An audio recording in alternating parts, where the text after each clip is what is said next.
Warning, the following episode of the Blackwell podcast contains spoilers from all episodes of Life is Strange.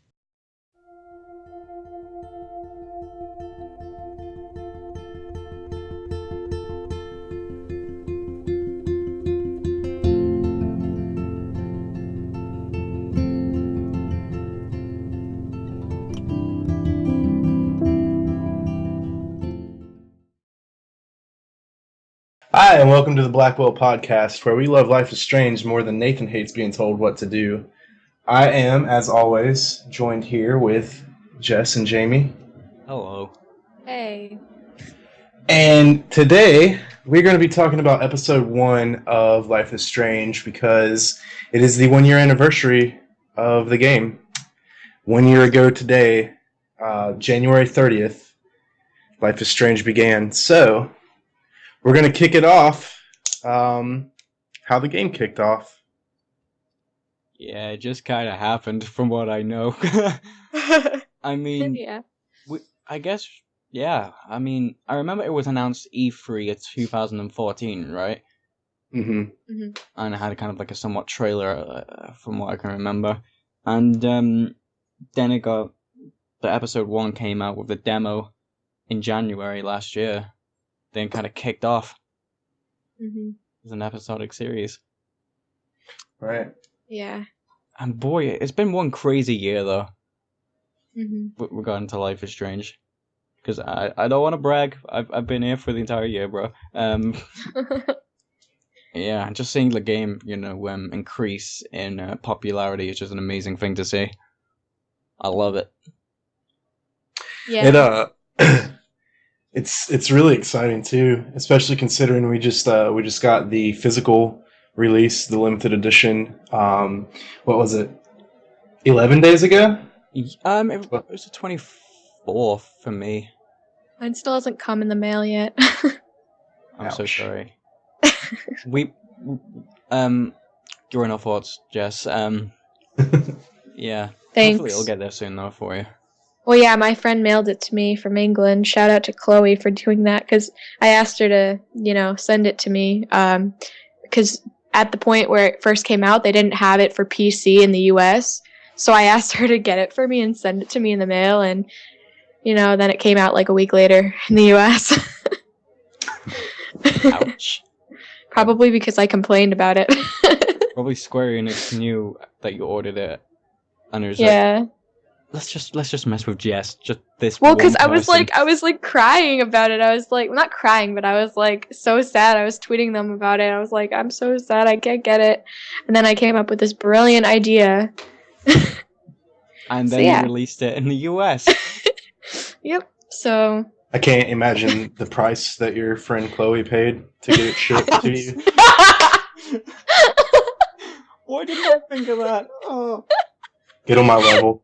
I'm gonna go jump on a roof now, BRB. That's not till episode 2. I know.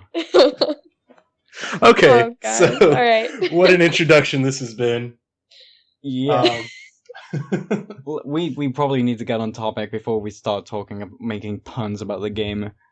Mm-hmm. So, I've probably got to start off and say, I'm excited to talk about this episode because this is my favorite episode of Life is Strange altogether, because it kind of has like a very important part of it. Because if you think of any episodic series, the most important episode is the first one, because it has to set up a story, a location, different characters, and kind of overall atmosphere that which I think episode 1 did really well with. Mm-hmm. Episode 1 is also probably like I'd say the happiest of all the episodes, if you could call it that. Absolutely. Apart from episode 3, because most people would agree they get the best decision ever in the middle, where you get to kiss Chloe. So yeah, we digress. Yeah, so like I was saying, in episode 1 you get to meet loads of different characters, and you get quite a few different locations. Most of them seem to be within Blackwell. And yeah, let's dive into this, shall we?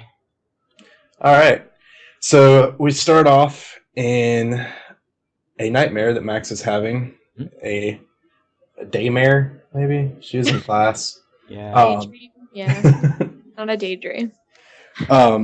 Where she is running up the hill to the lighthouse, and it's during the events of the storm. All this stuff is happening around her, and this is like our introduction to the game. So you're kind of there with her and thinking, what is going on, what is happening here, and she so you make it to the lighthouse, you make it to the top of the lighthouse, and you see, or not the top of the lighthouse, the top of the hill where the lighthouse is, and you see that you find the newspaper that says, what is it, October 11th Nope. is going to be. It's burst your bubble, Joey, but that's at the end of the game. Oh. Because if you remember, it's actually the lighthouse that falls on top of Max, which wakes her up. I thought. Oh, okay. Well. You fool! You foolish fool! Well, anyway, so you make it to the hill regardless of when you find from the newspaper. I'm just saying. I mean, not to criticize Don't Nod. They did an excellent job, but if I had made the game, you would have found the newspaper then. So I think really Don't Nod messed up. But anyway, that's a joke. Not a good one. Obviously. We don't nod to that joke. I was expecting maybe a sympathy laugh. Okay, so you wake up in the classroom, and you realize, okay, this was just some crazy dream that I was having, some crazy vision thing, what is going on here? And this is where you kind of get introduced to your classroom, Jefferson, Victoria, Kate, all that. And you kind of get the setting of Max being a photography student as well. Mm-hmm. With all the talking about the different photographers, and then even Louis Daguerre, the daguerreotype, and yeah, probably. I really like the basically the classroom, because you kind of get a gist of everyone's character if you pay attention close enough. You kind of see Victoria being the snob, Taylor throwing the paper ball towards Kate. Kate kind of being to us kind of what's the word I'm looking for? She's Independent. Yeah, kind of independent and kind of keeping to herself. Mm-hmm. And Max Reserved, yeah. is being nosy, just looking at all of this. Which she usually is. Yeah, so as soon as you leave the classroom, you kind of you get probably the first song, which is "Sin Matters to All of You," whilst Max is walking down the hallway listening to her phone. Mm-hmm. And you can hear her thoughts about different characters. She's not familiar with everyone's names because she's only been to Blackwell for 3 weeks or so. Right. And kind of leads towards probably one of the most important scenes of the game, which is the bathroom. Oof. Right. So we enter the bathroom. We kind of mill around a bit in there. You can look at a few different things. And what triggers the next event is if you use the faucet, which you splash water on your face, and that's when you come up, you notice the blue butterfly come in. Mm-hmm. To which Max makes a comment while you're taking the picture about how it seems as though it's some sort of spirit in the way that it's glowing. And it kind of just, I guess it sets the theme of it. And also, okay, I'm gonna jump around here a bit.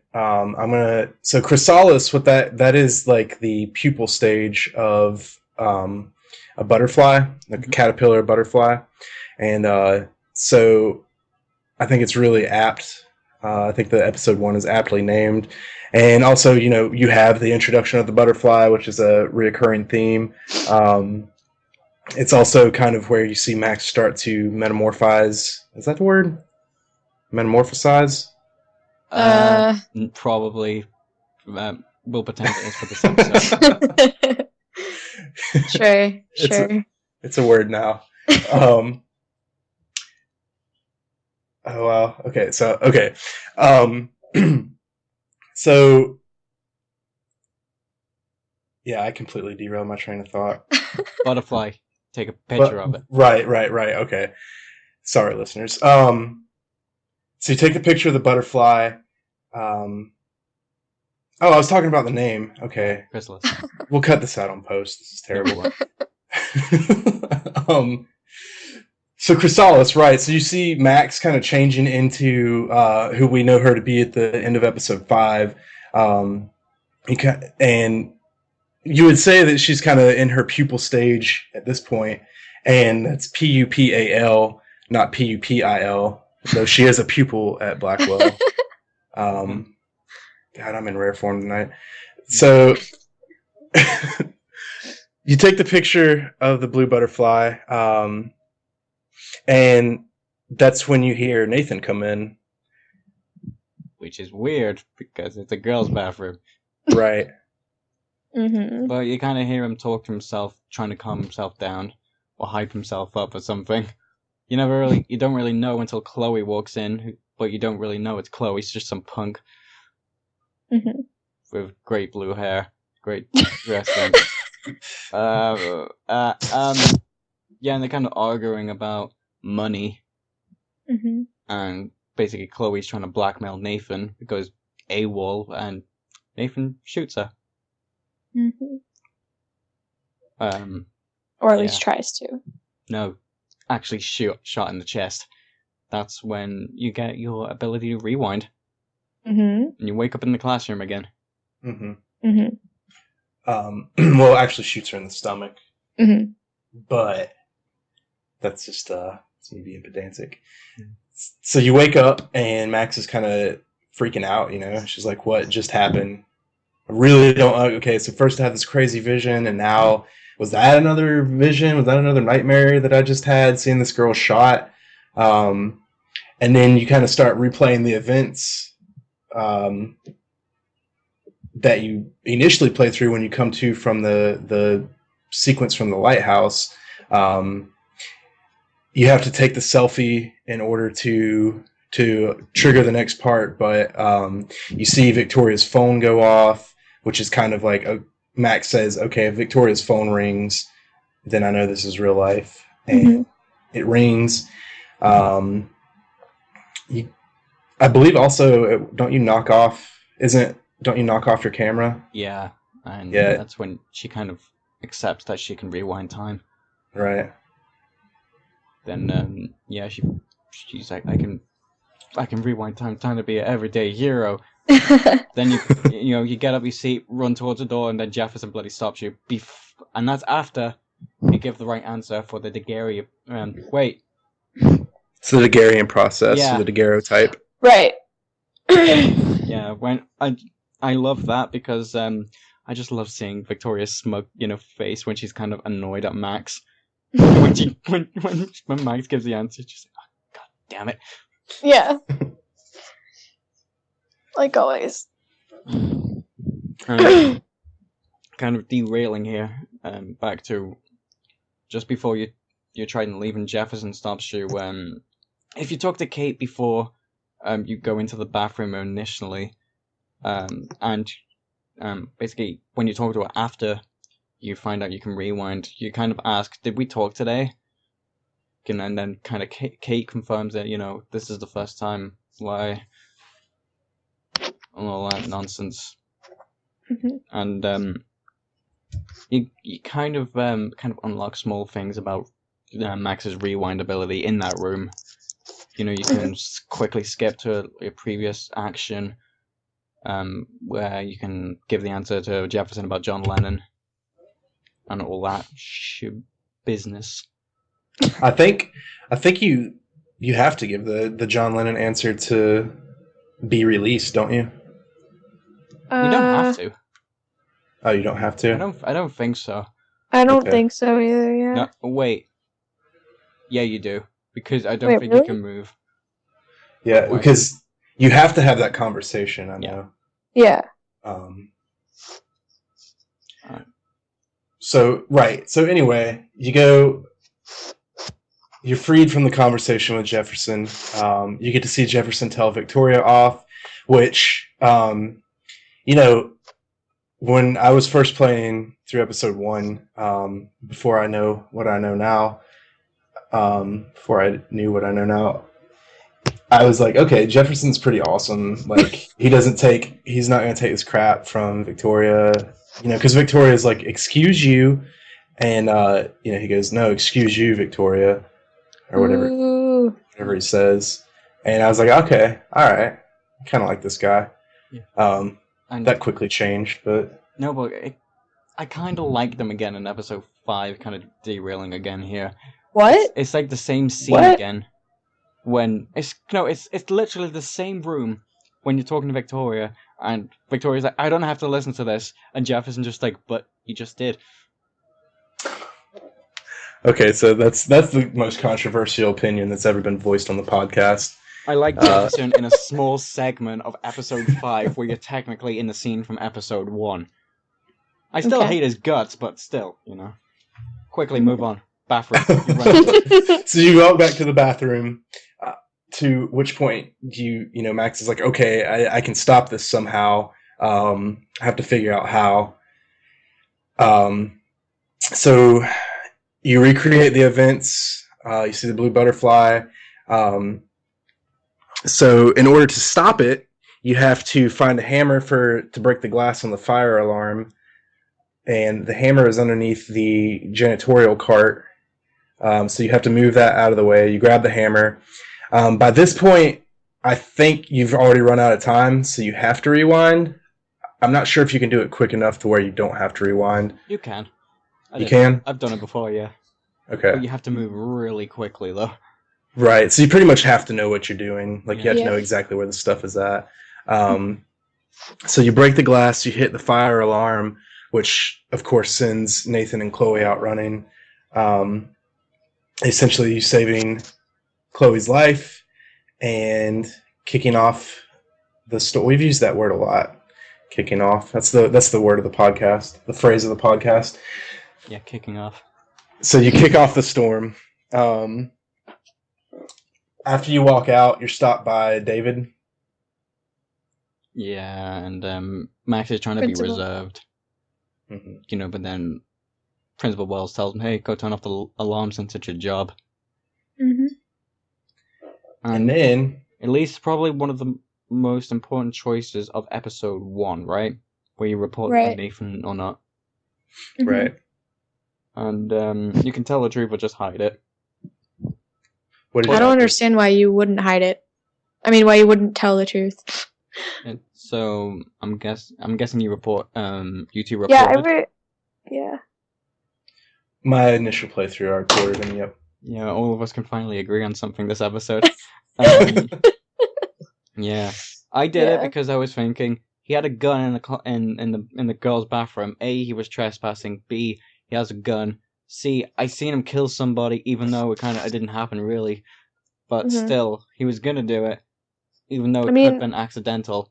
But why wouldn't you tell somebody? Like, why wouldn't you tell anybody? Like, if this really happened in real life, like, I can't understand. Like, I don't see how you wouldn't. Like, what's the logic behind that? Yeah. I don't know.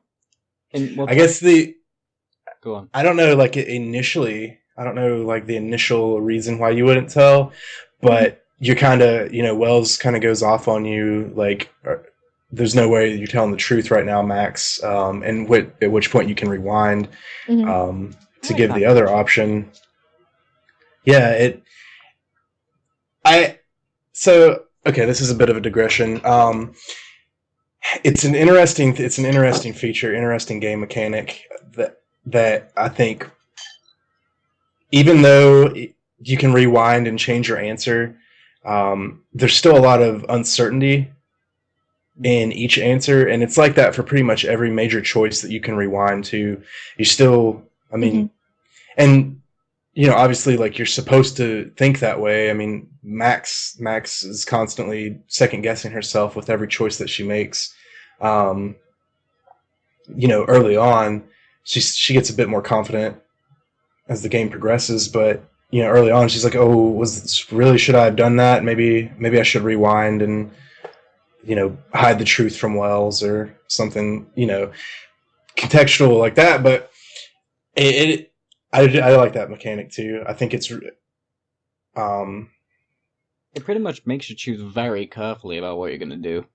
right. Because for the first time playing, you have no idea how it's going to come back and bite you in the butt. Exactly. And you get the little, this action will have consequences thing, the butterfly. And so, yeah, I like that a lot too. And I like as well that it sets the theme of there not really being a right answer for this stuff. Mm-hmm. But anyway, back to episode 1. So after you tell Wells, or don't tell Wells, you go out into the courtyard. And you get a lot of character exposition here. Right. You get to find out a lot about Brooke, Hayden, Miss Grant, Justin, Stella, Daniel, Evan, and Luke. Nailed it. Yeah, I mean, probably my favorite option out of kind of that area is either Daniel or when you tell Trevor to do a tray flip. Right. I'm so immature. And this scene is your first 2 optional photos as well. Nope. Classroom. You Joey. mean nope? What one is there in the classroom? The sketch, the etched marks on the desk. He says Rachel Amber forever, bro. Oh. Get on my level. I didn't think that was... Okay. Yeah. So you get your second and third. Then you get one of the statue and... right. Which in order to get that one, you have to have the conversation with Justin, and then rewind and give him the correct answer. And choose a tray flip. Right. To which Trevor will try it and he messes up completely. Not succeed. And you do the right thing here, and instead of comforting someone that's laying on the ground writhing in pain, you take a picture of them. Yeah.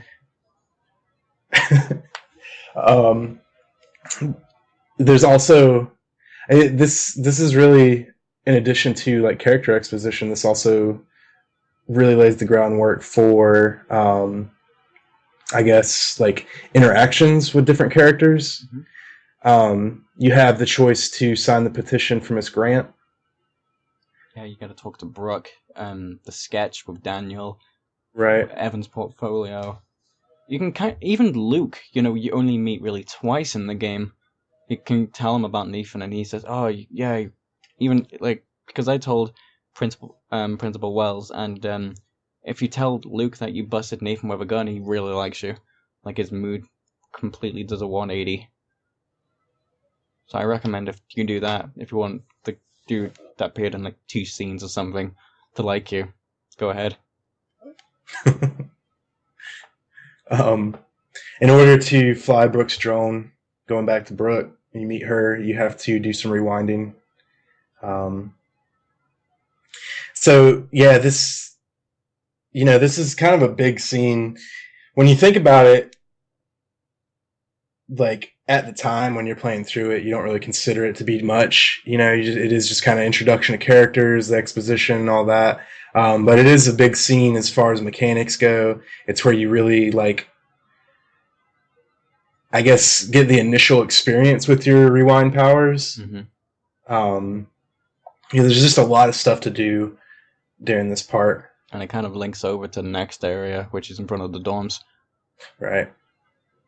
And with characters, you can only really talk to 3 people, if I remember correctly. Kate, Alyssa, and then somewhat Kate, Alyssa, Samuel, and then Victoria, after you do that whole stuff with the paint and all that stuff.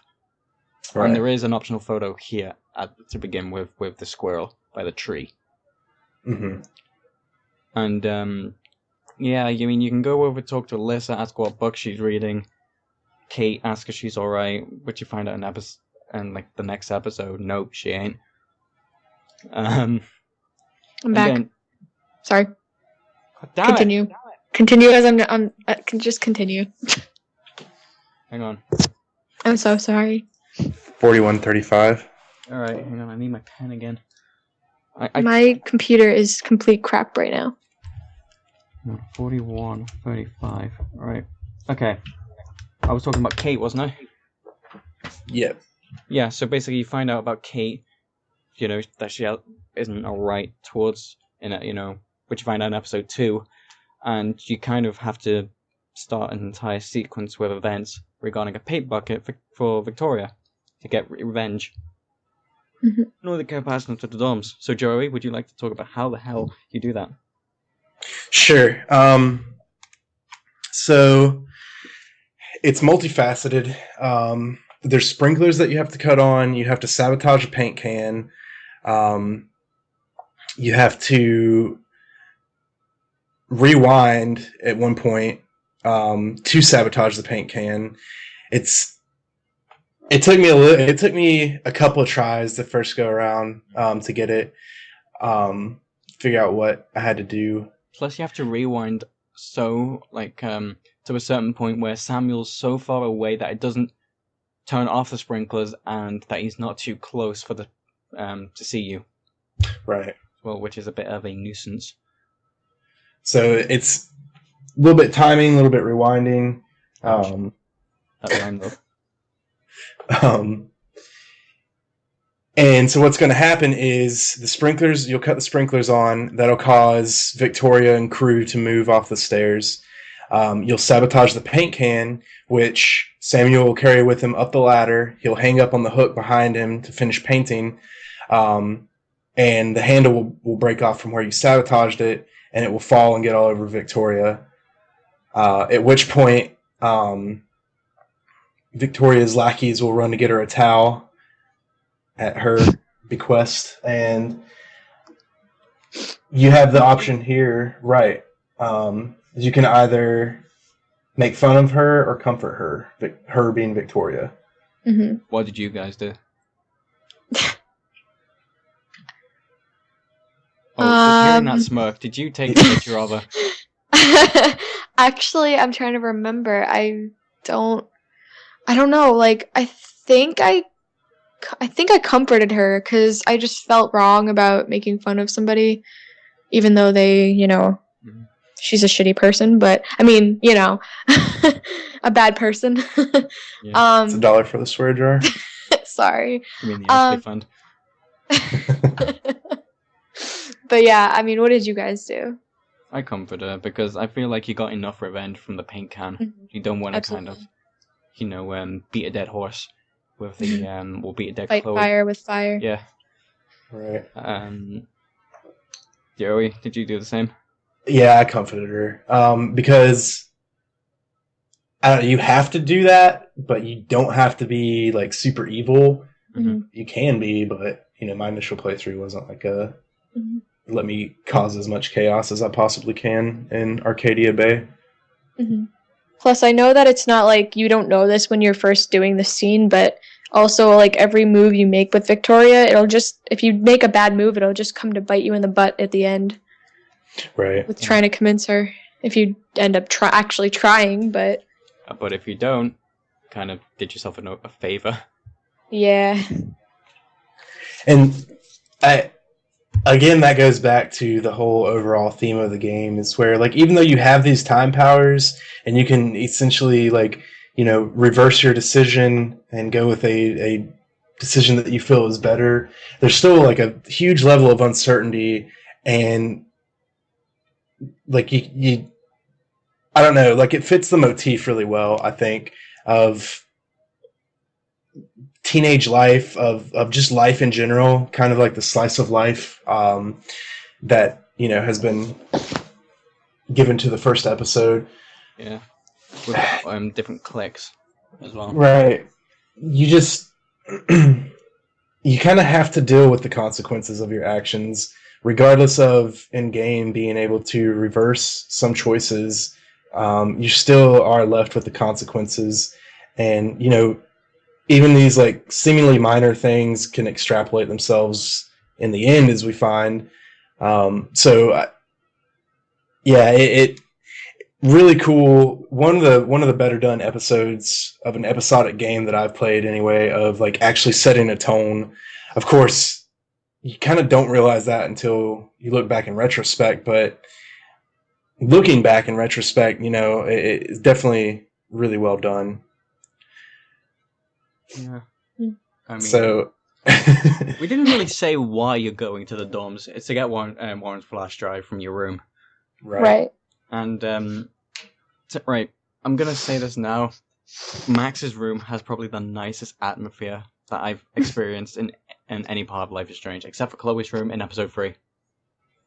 I'm just saying it straight up now because I don't know. Just seeing a room with all the different posters, the Polaroids on the wall, her guitar just there, as well as the computer, Lisa, bugs everywhere. It's not clean. It's not a mess. It's just a room for a student. Right. Yeah, the design is very aesthetically pleasing and also very, I don't accurate. know. It captures like a dorm room. Yeah. Very well. So this is also, if I'm not mistaken, the first chance when you finally make it to Max's room. The first chance that you get to witness kind of one of the sit-down moments. I believe so. Where you either lie down on the bed, right, and you can even play Max's guitar. Right. And that was. So I really fell in love with the moment where you can turn on the hi-fi, you can lay down on the bed, and it kind of just pans around the room. You listen to Crosses by Jose Gonzalez, which, I love his music. That was just so, I don't know, such a serene moment. And most of those moments are in the game, but this was kind of like the beginning of my love for the game. And then, of course, you can get up and you actually have the option, you have the option either way, whether you lay down or not, but you can play along with the song. It's just really incredible moment, I think. But story-wise, you find, if you look for a note beside of your laptop, a little post-it note, you find that Dana has taken the flash drive from your room, so you have to go find her. Before making one of the most important decisions in the game. Watering Lisa. Right. Oh, yeah. But when you leave Max's dorm room, you have quite a few options here. You see Juliet kind of raging at Dana for, something you're not quite sure. But on the way there, you can draw on your whiteboard outside, and you can kind of wipe out Kate and draw a peace sign as well. Right. Which I thought was lovely. Mm-hmm. Just kind of digging into the marsh field of friendship. But you kind of find out why Juliet's mad, because according to Victoria, Zach and Dana have been doing the nasty.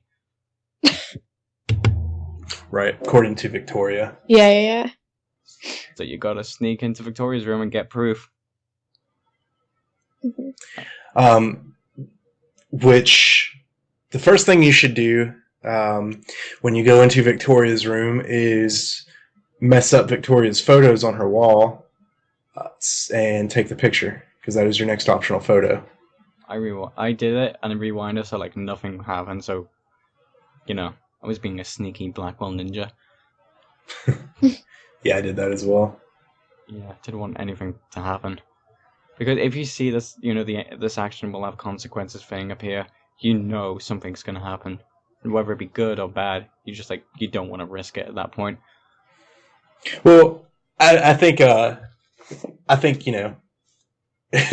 kind of understand that the consequences will be bad if you leave the photos arranged in a middle finger on Victoria's wall. But, right, so if you can look around Victoria's room, you can get a little, learn a little bit about her, about Victoria.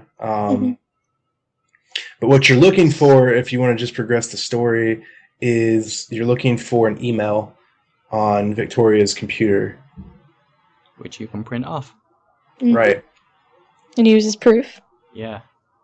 I don't believe it. Because Life is Strange is so unrealistic. I mean, a printer does not work that quickly. Some do. But still, there's I mean, it's also not like a dot matrix printer. Yeah. It is 2013. Yeah. And probably one of my favorite... well, actually, it's one of your favorite Easter eggs are in Victoria's room, isn't it, Joey? Yeah. I love it. Because it's so blatant. If you interact with Victoria's plasma TV, she says that she'll have to sneak in and watch Final Fantasy: The Spirits Within sometime on this plasma, and then she goes to say, "I don't care what anybody says. That was one of the best science fiction movies of all time." Square Enix. Yeah. Oh, you. Uh, But a little bit of interesting, little interesting background about that movie. This was actually a thread in the subreddit. Someone brought this up. So that movie came out, and it was back when it was still SquareSoft, before SquareSoft and Enix had the merger, became Square Enix. It was actually that movie tanked. I mean, it did really terribly. Mainly because, at least in my opinion, it had Final Fantasy on it.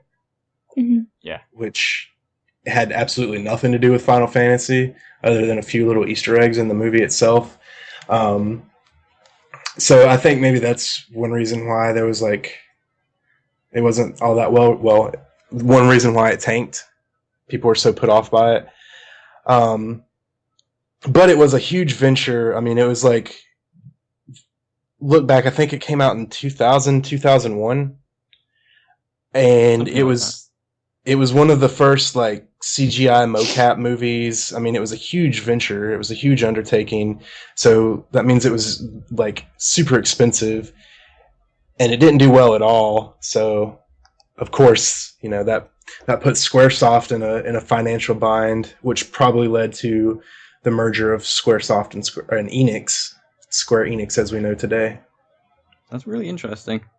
Mm-hmm. So yeah, let's keep going with this episode. So after you show Juliet the proof, you can go into Dana's room, talk to her for a bit, and get the flash drive. Mm-hmm. I will say I did make the mistake of thinking that Warren's flash drive was on the floor.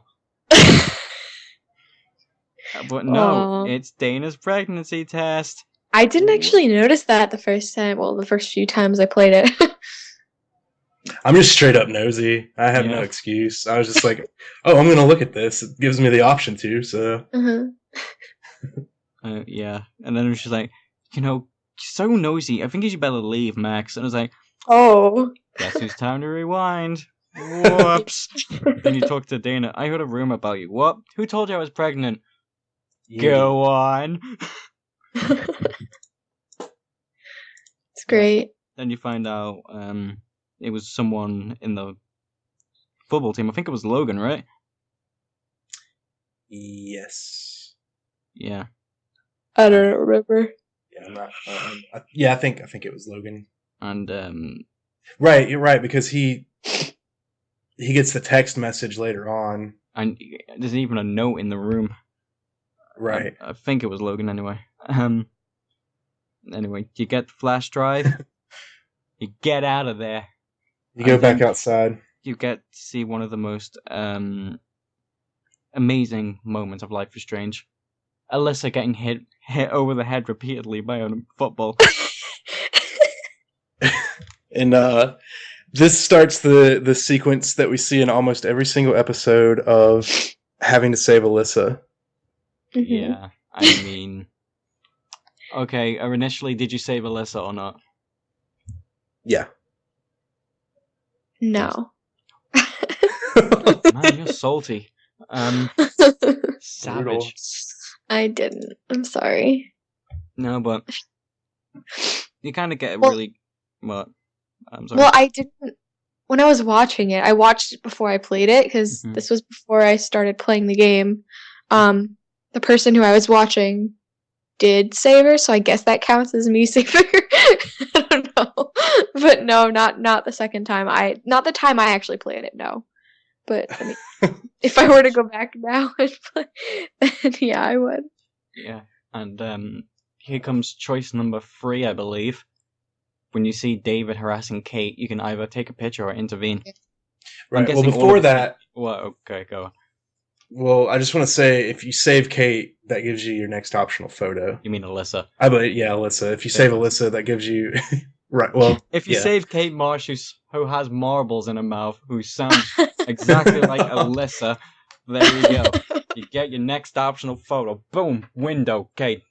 Move on. Okay, so yeah, did you intervene and kind of help Kate out, or did you just take a picture? No. No, you didn't do anything? Okay. Uninstalled the game? Yeah. Can I explain? You took a picture, didn't you? Okay, well, see, I was playing on my dad's laptop, and I wasn't familiar with how to use it, and I accidentally clicked the wrong button, but then I went back and redid it. So you rewind. Well, not rewind. You can't rewind, I don't think. You can. You can, yeah. You can? Mm-hmm. Yeah. Really? It didn't let me. Son. It didn't let me. But I went back and I just, played it again and, saved her. Obviously. I was like, no, I meant to, and yeah. And this Don't worry, I'm not mean. Well, after that choice, you gotta go to the parking lot, where you have the opportunity to get another picture on Frank's RV by writing, "I'm so dirty," and then take a picture of that. Right. But you gotta also get an opportunity to talk to Juliet as well. Right. And ask if, is she okay about Zachary? And you kind of apologize on that kind of side of things. Then after that, you move on the story by looking at Chloe's truck in the assigned disabled area for the handicapped. And before you kind of interact with Chloe, you can kind of piece together that she's the one who is passing out the missing person posters of Rachel. If I'm correct. Right. I don't know. I didn't have any inclination of it, of who it might be passing them out before it was really said, which that maybe is a failure to piece things together on my part.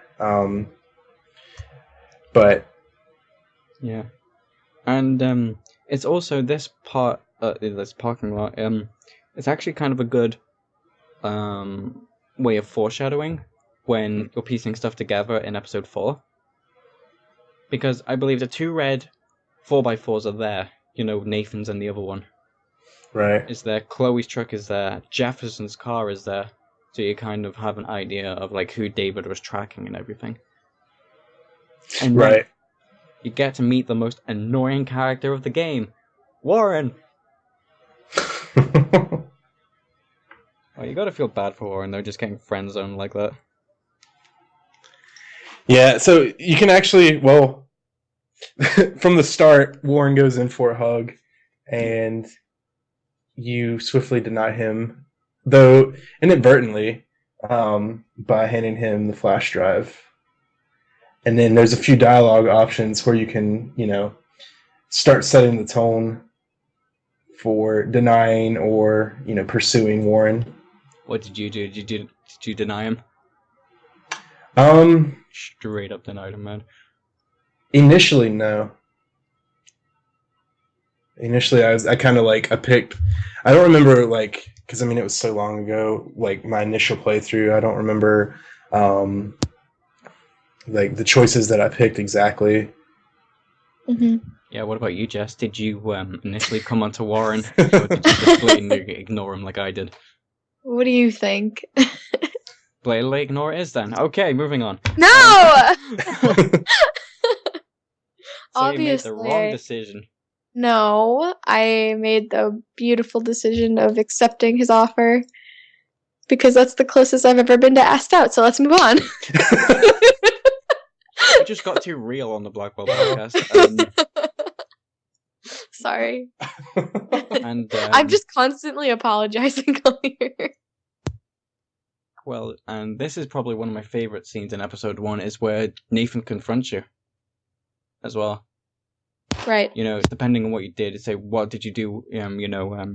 What did you tell the principal? You can say, I didn't tell him anything, or I told him the truth. Student had a gun. Says, no, I had a gun.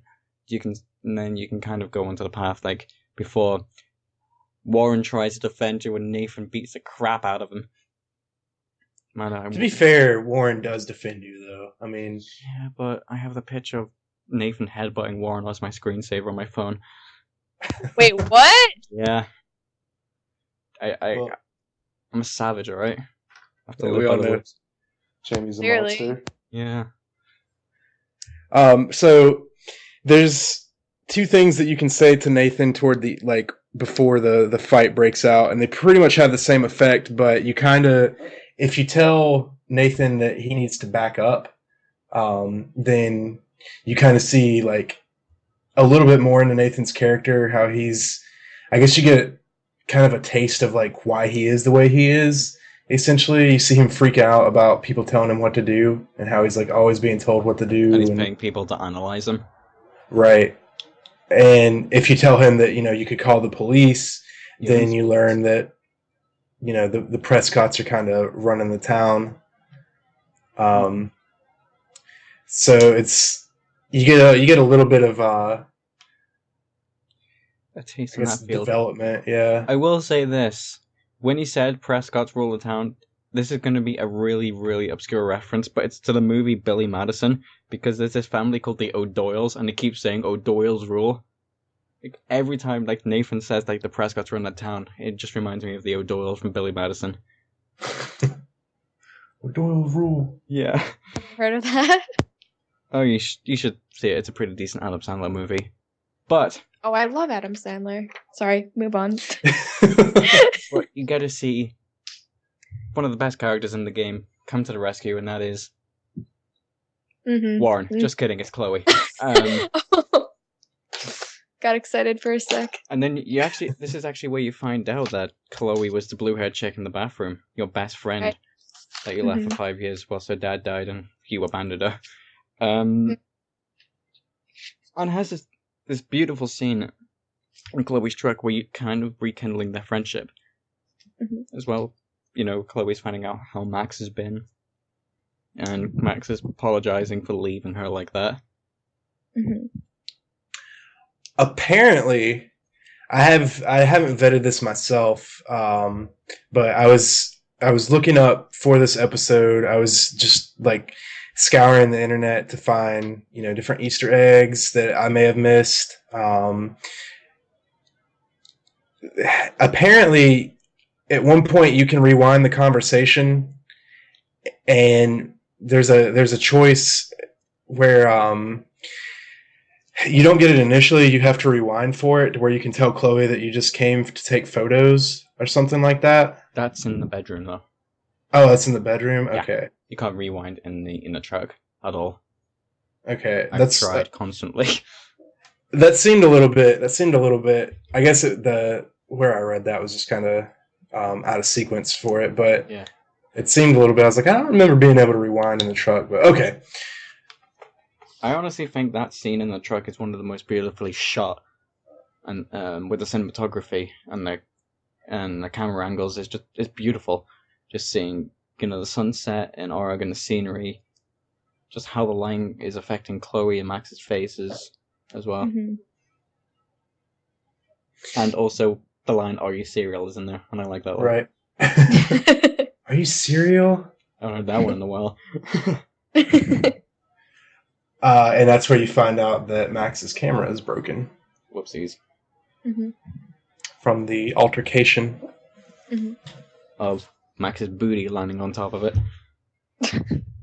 Yeah, and you kind of get onto the scene in Chloe's house, where you kind of establish what Chloe's life is like now.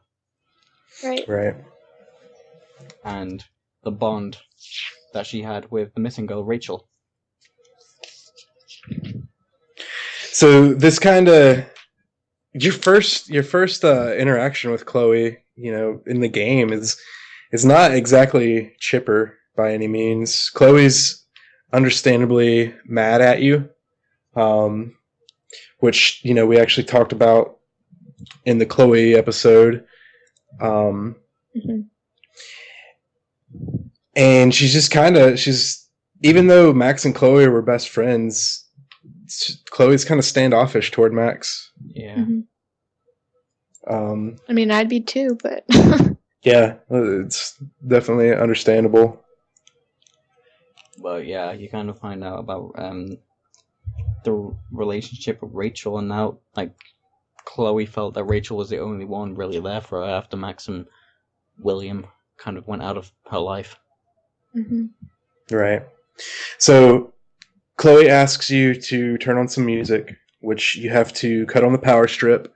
Then you have to find the CD, which is where you find the picture of Rachel, which is that conversation. Right. So after that, you put the CD in, turn it on, and you go downstairs. Yep. But before you go downstairs, this has probably one of the most easily missed decisions in the game. And it's in Joyce's room. Yep. Where you have to save the bird. Right. Well, you don't have to, but still. And if you want to completely save the bird throughout the episodes, you have to do episode 1. You have to save it in episode 1, naturally. But if you miss it, then it's like you're gonna miss every single other chance in your final stats. You're always gonna have that you didn't save it. And that stat was quite high at the very beginning of the game. Right. I know. I missed it completely. I had no idea. Yeah. So I guess before you kind of get the tools from David's garage, you kind of look at certain parts of Chloe's like kitchen, living room, and even in the garden about their relationship with the wine tasting session, the 2 whales, and Bongo as well. Rest in peace, Bongo. Yeah.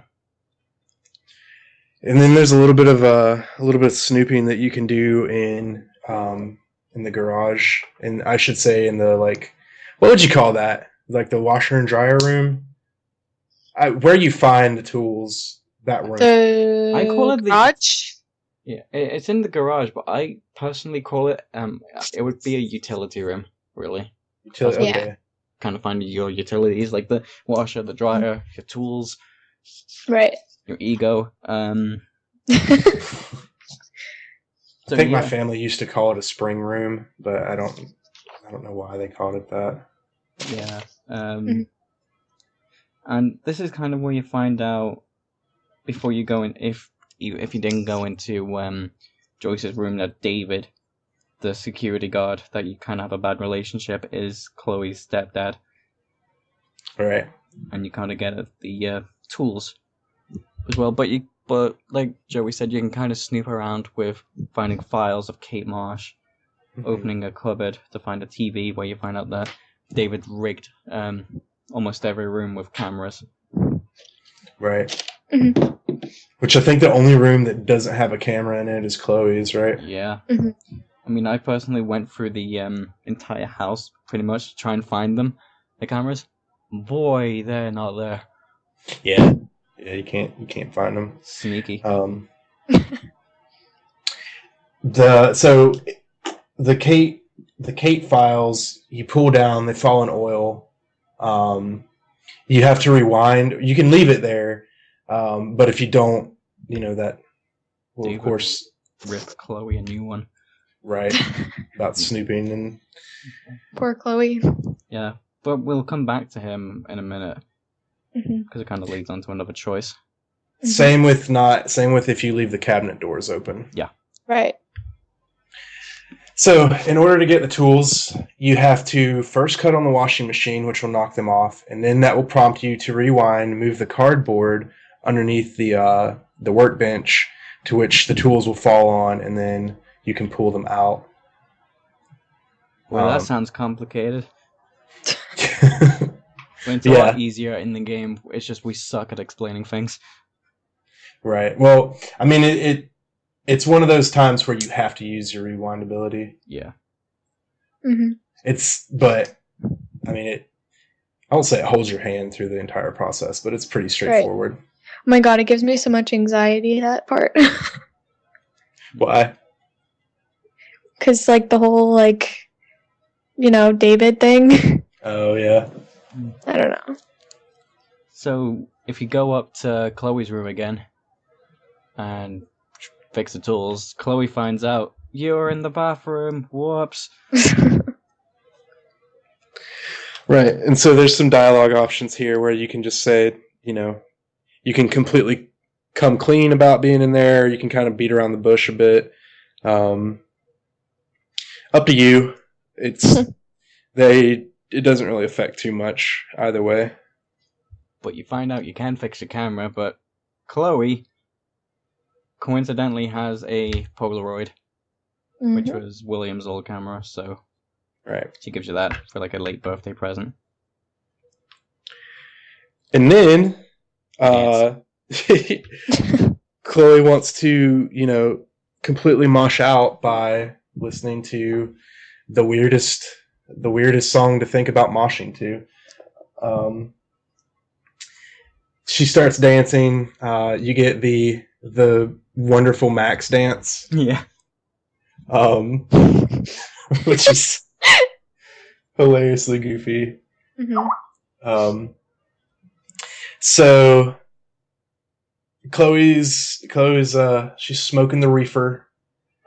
She's dancing on her bed. At this point, you hear David screaming from downstairs about the music being loud, and yeah. You gotta hide, bro. Right. And there is only... Well, this part of the game, this episode, is probably... has the most scenarios that can possibly happen, right? It has about 4. Yeah. You can either hide and come clean, hide and stay hidden, don't hide and come clean, and then don't hide and just say it was Chloe. Right. So basically, I mean, it's pretty straightforward and self-explanatory. If you blame Chloe, that's not going to have a very good effect on your relationship with Chloe. This is one of the big decisions that you can make regarding Chloe that will kind of affect the overall relationship that you have, which will affect some of the ending. But I hid and then busted out and was like, "It's my marijuana." Yeah, I think because if you stay hidden, you'll probably get one of the most heartbreaking scenes between David and Chloe is when David slaps her. Right. And that's when everybody hated David Madsen that day. Well... Yeah. He kind of deserves the hate. Yeah. Yeah. Until episode 5, though. He kind of redeems himself that way. Yeah, he redeems himself, but... I don't know, I kind of always liked him. Really? Yeah, I don't know, I kind of get where he's coming from. Like, I mean, if I had a daughter like Chloe and, like, if she was doing the same thing... I don't know if I would, like, hit her, but I would try to, discipline her more. And I get, why, I mean, he just wants her to, be, safe. And, you see that he actually cares about her when, in episode 5, how, if, you tell him that, She did. She's dead. You can see his reaction that he actually did really care about her. And, he just wants he wants the best for her. And I don't know, I can kind of relate to that, I guess, with me and my family. I don't know. I just see where he's coming from. But, yeah, I mean, there's better ways to handle that, of course, but I don't know. I never really hated him. I guess it also the kind of the polarized view on David in the beginning. Well, it'd be a bit of a stretch to call it a pun, but sure. Kind of him being like that is also to kind of set up the red herring of trying to suspect him of being responsible for a lot of the going-ons,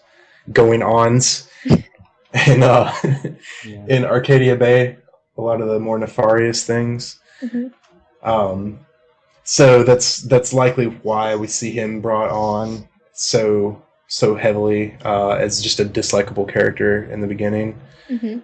Well, another thing too is, don't nod. Mikkel, he has spoken several times about how they wanted everybody to be kind of like this trope, this like what's the word?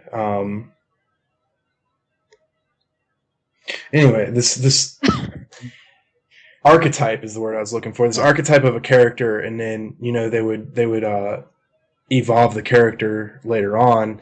So you kind of, I mean, they did a really good job with that. I mean, David is very much like the evil stepdad.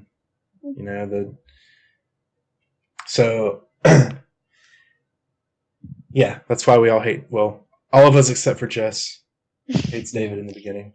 In the beginning, I didn't really like him, but yeah, I know you guys mean. You mad son. Yeah, so depending on what you chose, the next stop is the Lighthouse. Right. Mm-hmm. Yeah, Max Sneak is out aware. the window. Yeah, she's aware that this is the exact same path that she was on during the nightmare. And this is where you can find the last two optional photographs, which is by the bird, where you have to walk backwards for that, and then Chloe on the bench. There's an interesting Easter egg here as well. If you go to the building by the lighthouse, by the base of the lighthouse, the one where you can hear the weird sounds on, there's some runes that are painted on the side of the building, and these are actually an Easter egg from Jean-Luc Cano, who was the main writer.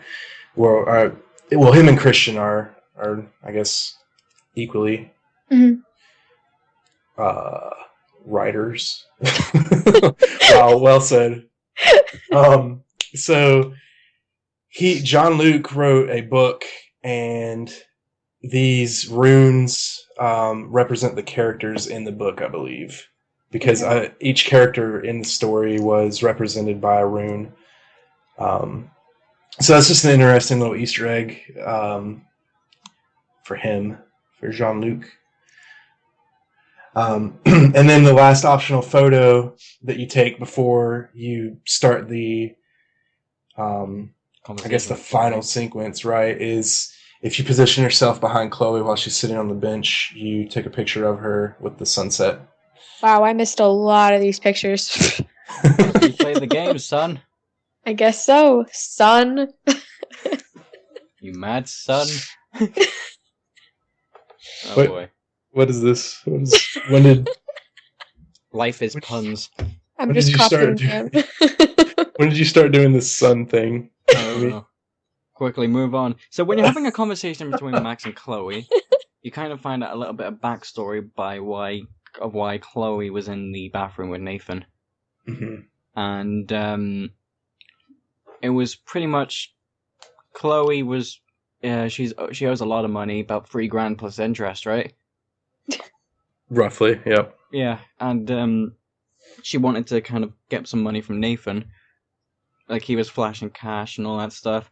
So what Nathan did, drugged her, and he ended up in. Well, no, wait, they went back to his room where Nathan drugged her. Chloe woke up whilst Nathan was taking pictures of her. Chloe kicked the lamp, was trying to aim for his no-no zone, and she ran out of there. His no-no zone. Yeah. Right. So we now see why Chloe hates Nathan so much, and we start getting the red herring of Nathan painted for us, where we start suspecting Nathan of being responsible for everything in the later episodes. Indeedy. And even when you're talking about David, and like if you look at the files, or even saying, she was David was harassing Kate Marsh. Chloe was agreeing, like, I know her, she's cool. Right. And everything. So basically that's another red herring out for David. Right. And Max and Chloe stand up, look over the sunset, talk about, Rachel for a bit. Hopefully, trying to find out where she is. And honestly, to me, like with Rachel and Chloe's relationship, I just think it's a bit dead and buried. Okay. Sorry. I had the opportunity and I took it. You always take the shot. Yeah. But then Max passes out. Right. Cueing another vision nightmare sequence. Mm-hmm. This time you're led up the hill by the spirit doe. Yeah. There's a couple things you have to dodge here. There's rocks falling down that you have to go to the right of. Trees. The tree falling down, which the tree falling in your path is the first glimpse you get of, I guess, like using your time travel to reposition yourself. Mm-hmm. Because the only way to get past the tree is you have to get up close to it, rewind, and then, move past it, and the tree will fall behind you. Yeah. So that kind of introduces that mechanic as well. Mm-hmm. And the logs as well. You kind of have to run to a safe spot and watch them go down the hill before you actually evade them as well. Mm-hmm. Right. And then the lighthouse falling down, which gives you kind of a brief opportunity to cross to get to the newspaper, right? Right. Mm-hmm. Then that's now, Joey, is where you get to the newspaper. Right. Well, it's up there. When you find it. Eventually. Believe you me, kid, it's up there. And there is a slight change to the vision or nightmare or whatever it is, where you actually get to see Chloe's hand for a brief second. Huh. And, Chloe, but then Max is pretty much just explaining what the heck happened. Yeah. Telling Chloe about that she could rewind and how she saved Chloe. That's the storm's gonna get here on Friday. Right. This probably leads to the end of the game, where you get to see everyone in Arcadia Bay in different situations, like Joyce at the diner, Frank at the beach, David he was fixing something on the roof, right? David was installing another security camera. All right. Damn it, David. Typical David. He needed or actually he might have been, because he's on the one that's overlooking the backyard, so right. He might have just been readjusting it. Yeah. I mean, Kate was crying, Victoria was ripping down a Rachel poster. Mm-hmm. It's kind of parallel to the ending of episode 5, where again they're looking over the whole town. I just thought that was arcs. Yeah.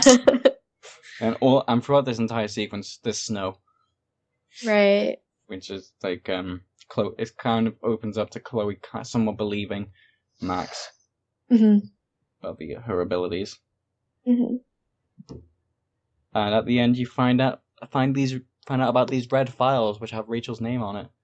He's like, "What are those? What are those? What are those?" Yeah. well memed. Yeah. And that's pretty much the end of episode 1, right? Mm-hmm. So, yeah. Boy, that was one heck of a talk about it. We haven't even got to the Everyday Hero segment yet. Whoops. Oh well.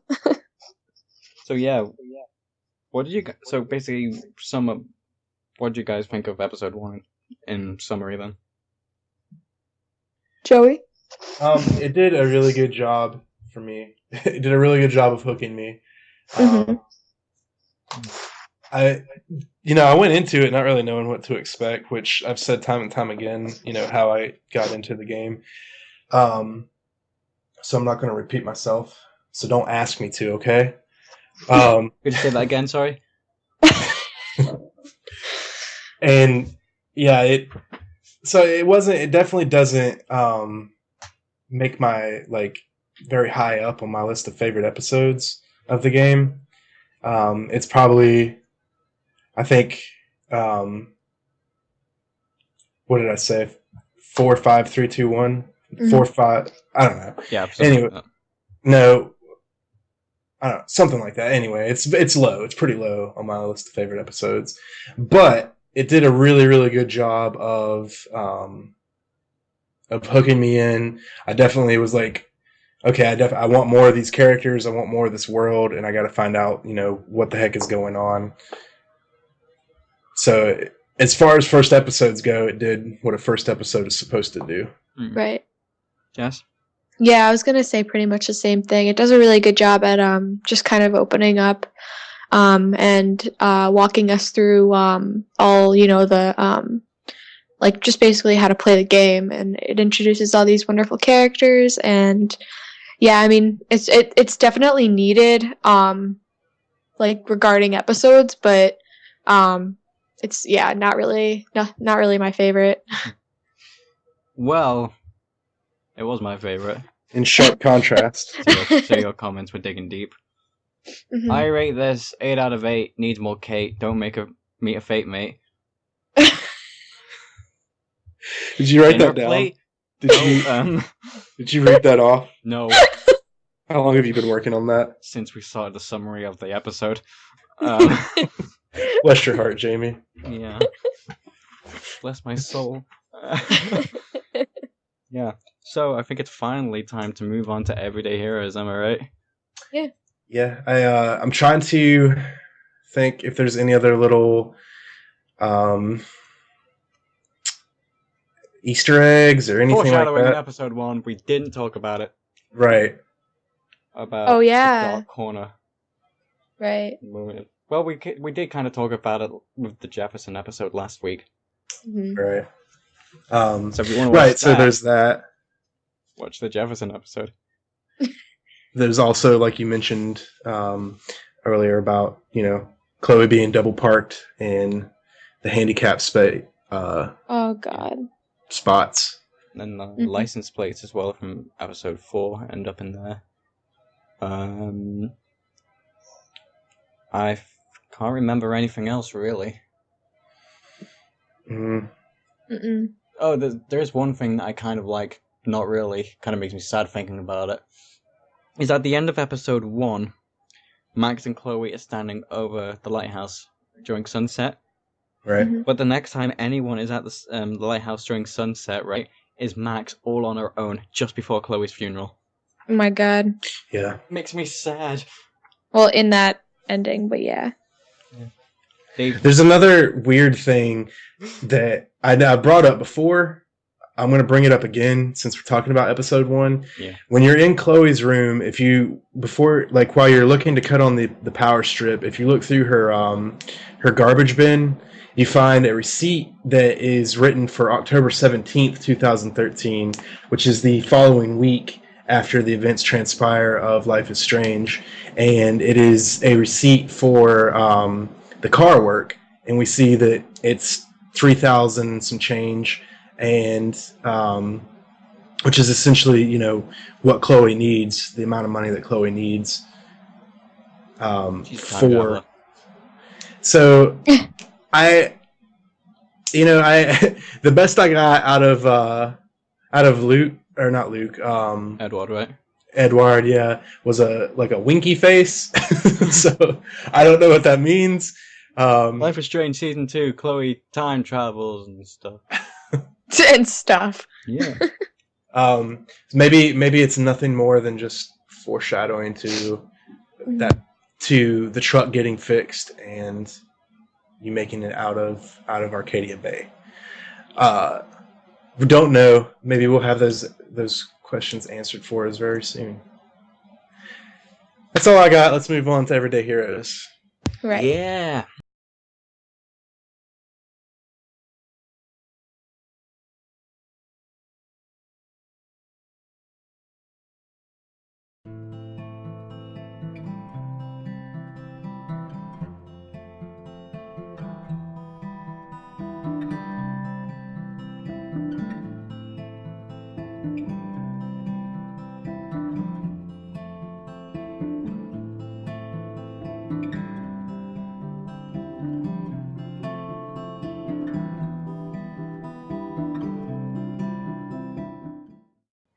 Okay.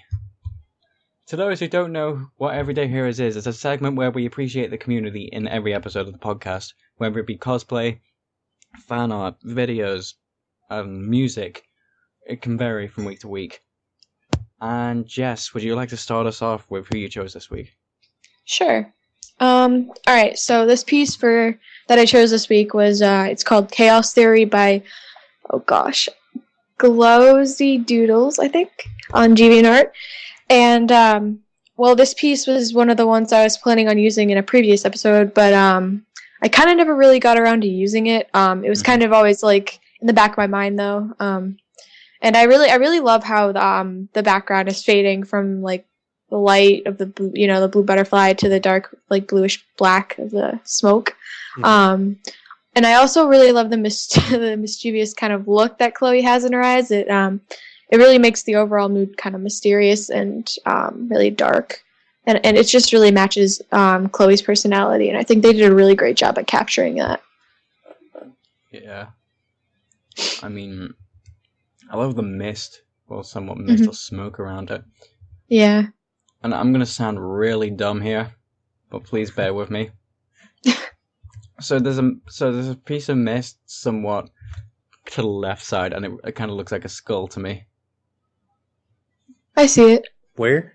To, like, the left of the butterfly. I kind of see it, yeah. Is it, like, kind of far? Is it like that huge thing, like that? Yeah. The huge, yeah. The huge blob of smoke right there, yeah. I see it. I kind of see it, yeah, kind of. Yeah. If I'm looking at the same thing. Uh-huh. It's kind of facing. And, like, the light grey splodge kind of looks like a lighthouse, kind of, maybe. I don't know. I'm looking too deep into splodges. I should probably look into Chloe herself. Yeah. It kind of reminds me of a comic book style kind of thing. I've seen comic books kind of designed like how Chloe is at this. Right. Yeah, I love it. I can't remember the artist's name right now. I think it's Emma Vicelli, the person who did like the Friendship Day posts for the official Life is Strange like Twitter, Instagram, and all that. It kind of reminds me of that art style, which is just I love it. Mm-hmm. Joey. Yeah, the proportions are really well done too. Again, going back to like just the way that the hand is drawn and all that, which is a very hard, Jamie, as you've said before, and sure as Jess, hands are very difficult to do, and this one is it's not all wonky. It's a very handy skill to learn. Oh man, Joey. Ha. So my choice is Life is Strange, Maxine Caulfield by the Yikes on DeviantArt. First of all, I want to thank you for having an easy name so I can actually pronounce it.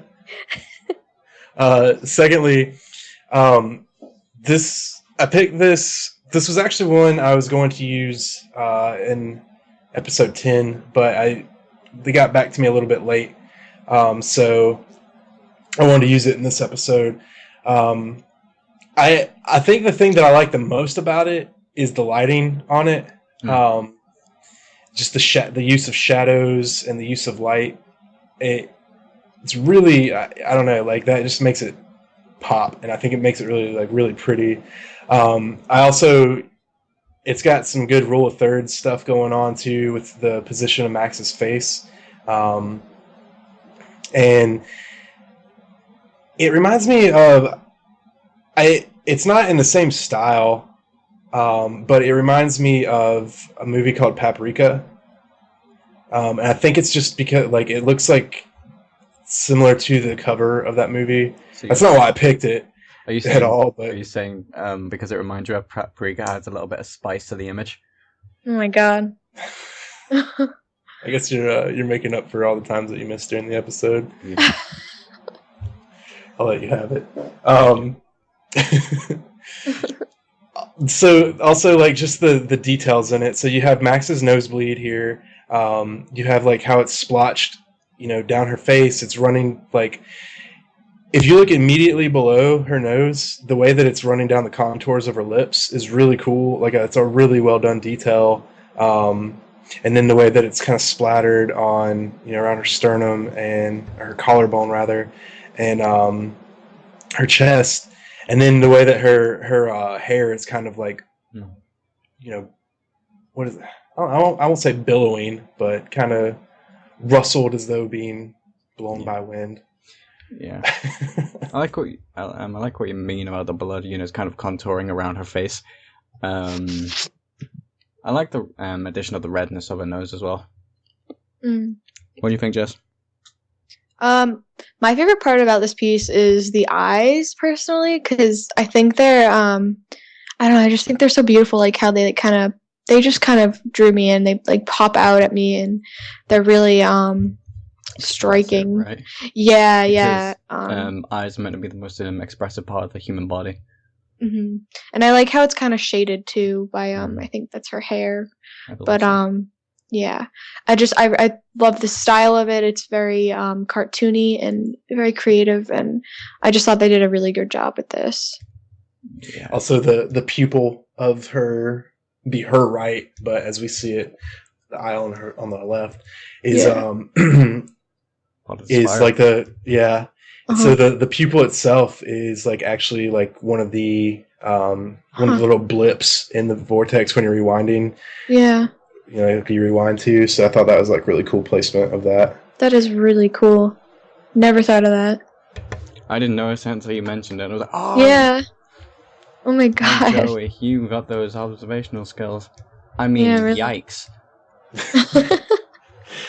Oh god. Oh my god. What's yours, Jamie? Okay, I chose a piece by Magneta, I believe, on DeviantArt. It's called Life is Strange, Hope. Okay, where to start with this one? I guess the thing that kind of drew me to it originally, that it's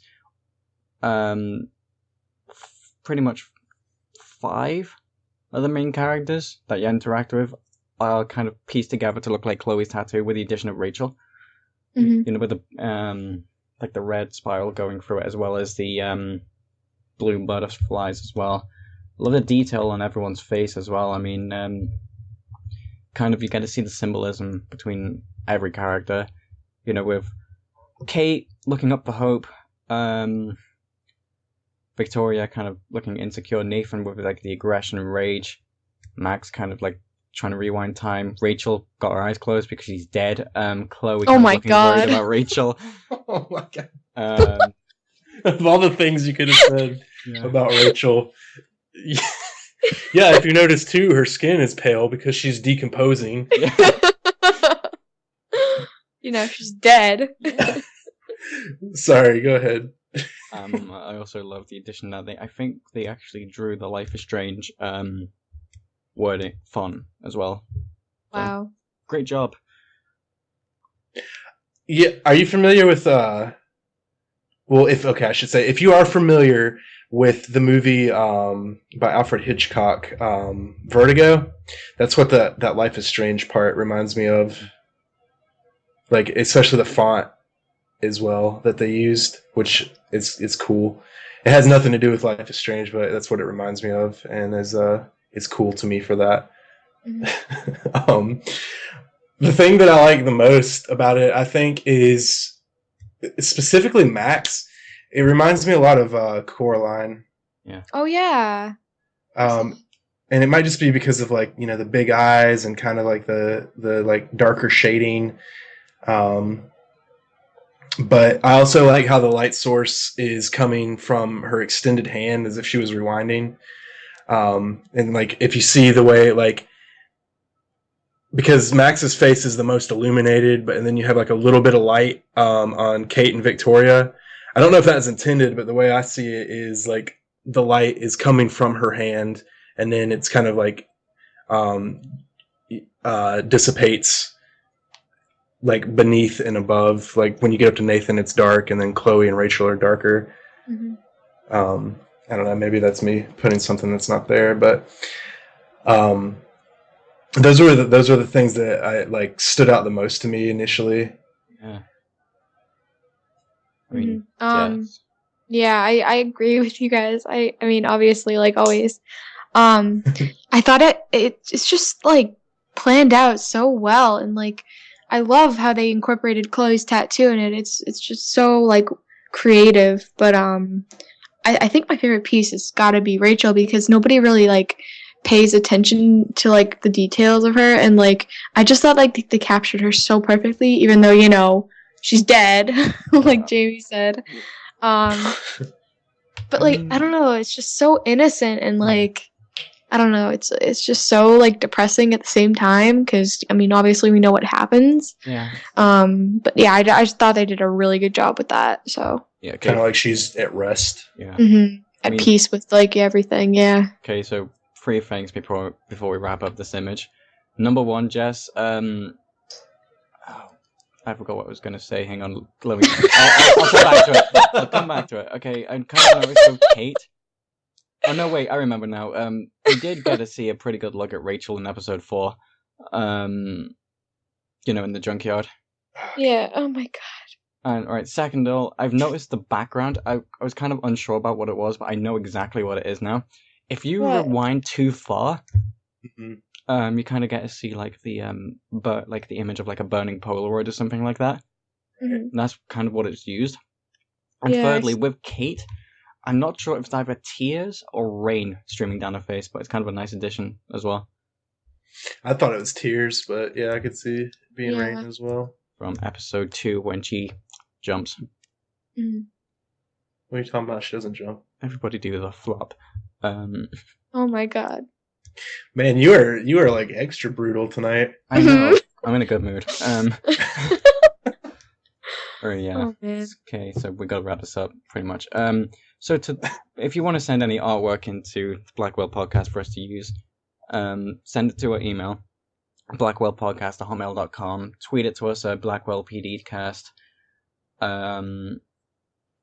I mean, we can pretty much find it, right? Yeah. I mean, if it's Life is Strange fan art that's safe for work, we'll use it. We're also on Tumblr and DeviantArt, which you can contact us on there if you have something that you want to use. If you don't want to email it to us for whatever reason, I won't judge you. Yeah, I mean, and you can find previous winners on our site or in previous episodes as well. Which is blackwellpodcast.wordpress.com. Yeah. Okay. So yeah, we really have to wrap this up. So yeah, what are we going to be doing next week? Next week is our interview with Alejandro RK, Woo. which means this is the last week to get in your questions. Yep. So email those to us, blackwellpodcast@hotmail.com. Which again, Alejandro RK, as we announced last week, he's the game designer. He works at Square Enix, but he also worked on Life is Strange. Keep the questions coming in. We've gotten a lot. It's really cool. And the deadline for that is Friday. Right, February 5th. Yes. Right. And keep your coming in. We might, because if we get some pretty cool submissions, we might show it to Alejandro that week. Yeah. Like we did with Diane and Hannah. So yeah. Right. We won't have a theme for like next week's Everyday Heroes. Like with Diane, we had Kate. Hannah, we had Max. So basically just anything safe for work, really. Right. And also with the questions, keep them clean.